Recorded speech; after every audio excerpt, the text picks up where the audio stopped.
కదా చాలా బాగుంది అసలు ఐస్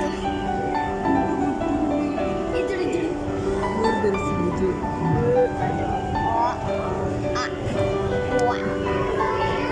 అది చూడు అసలు నోట్ నుంచి ఊసేసింది చక్కది మిగుతుంది వస్తుంది అసలు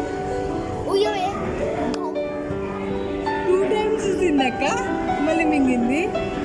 Thanks for tuning in. Remember to hit the subscribe button, give us a thumbs up, and drop a comment below.